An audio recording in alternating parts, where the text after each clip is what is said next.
प्रथम वैज्ञानिक तथागत भगवान बुद्ध को मैं नमन करता हूँ।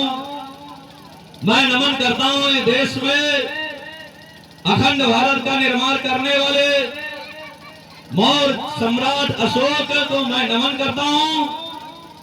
मैं नमन करता हूँ इस देश में जिन्होंने कहा मल मल धोए मैल को धोए न मन का मैल, गंगा यमुना खूब नहाए रहे बैल के बैल। जिन्होंने कहा पाहन पूजे हर मिले तो मैं पूजू पहाड़, ताते दो चौकी भली पूज खाए संसार।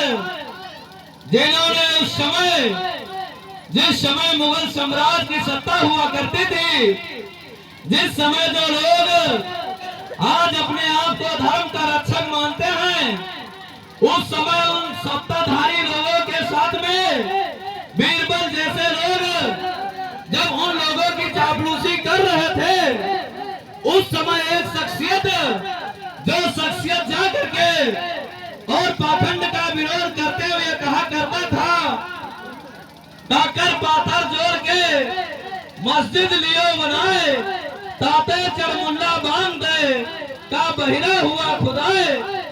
इस तरह से पाखंड को खंड खंड करने वाले संत कबीरदास जी को मैं नमन करता हूँ। मैं नमन करता हूँ शख्सियत को जिन्होंने कहा ऐसा चाहूं राज में जहां मिले सबन को अन्न, छोटे बड़े सब से रविदास रहे प्रसन्न। जिन्होंने कहा जाति जात में जाति है जा केलन के बात, मानवता को खात है फिर भी जाति न जात। ऐसा कहने वाले संत रविदास को मैं नमन करता हूँ। मैं नमन करता हूँ उसी शख्सियत ने जिसने ज्ञान की बात कही और ज्ञान की बात करते हुए जिसने कहा बामन मत पूजिए जो होवे गुणहीन, पूज चरण चंडाल के जो होवे ज्ञान प्रवीण। जिसने ज्ञान की बात कही, जिसने जाति का पूर्ण रूप से विरोध किया, ऐसे संत रविदास को मैं नमन करता हूँ। मैं नमन करता हूँ इस देश में संत गुरु नानक को, संत गुरु गोविंद सिंह को, गुरु हरगोविंद को मैं नमन करता हूँ। इस देश में भगवान बिरसा मुंडा को, अब्दुल रहीम खान खाना को, जिलाउद्दीन चिश्ती को, और उस कड़ी में मैं उस शख्सियत को नमन करता हूँ जिसने इस देश में जब माताओं बेटियों के ऊपर स्तन टैक्स लगा दिया जाता था, जिस समय माताओं और बहनों को स्तन रखने का अधिकार भी नहीं था, स्तन ढकने का अधिकार नहीं था, उस समय स्तन टैक्स को खत्म कराने का कार्य करने वाले हैदर सुल्तान के पुत्र टीपू सुल्तान को मैं नमन करता हूँ। मैं नमन करता हूँ इस देश में जो कुर्मी समाज में जन्मे, जिन्होंने आरक्षण की नींव डाली, आरक्षण के जनक छत्रपति साहू जी महाराज को मैं नमन करता हूँ। मैं नमन करता हूँ इस देश में जिन्होंने कहा विद्या बिना मति गई, मति बिना गति गई, गति बिना नीत गया, नीत बिना बिट गया। ऐसा कहने वाले राष्ट्रपिता ज्योतिबा फूले को मैं नमन करता हूँ।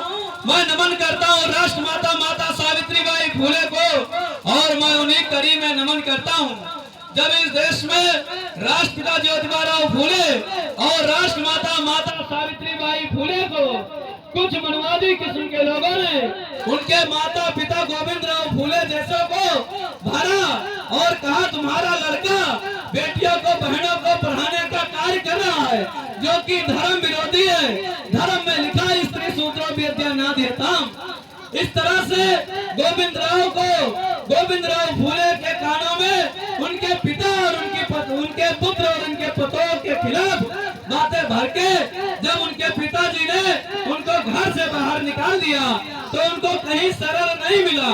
उस समय सरल देने का कार्य करने वाले मुस्लिम समाज में जन्मे माता फातिमा शेख और भाई उस्मान शेख को मैं नमन करता हूँ। मैं नमन करता हूँ उस शख्सियत को जिसने सभी महापुरुषों की विचारधारा को एक पुस्तक, जिस पुस्तक का नाम है भारतीय संविधान, उस संविधान के शिल्पकार को मैं इस तरह से नमन करता हूँ। जैसे कि बताया जाता है कि सफर में धूप तो होगी, निकल सको तो चलो, किसी के वास्ते राहें नहीं बदलती, तुम अपने आप को बदल सको तो चलो। जो निदा फाजली की ये पंक्ति है, उस पंक्ति के बाद साथ में मैं बातों को शुरू करूंगा। मैं नमन करता हूँ उसी पंक्ति में बोधिसत्व बाबा साहब डॉक्टर भीमराव अम्बेडकर के कारवा को बढ़ाने का कार्य करने वाले, जिन्होंने कहा दो बातें हो मोटी मोटी, सबको इज्जत सबको रोटी। ऐसी शख्सियत महामना राम स्वरूप वर्मा को मैं नमन करता हूँ। मैं नमन करता हूँ शख्सियत को जिस शख्सियत ने पहली बार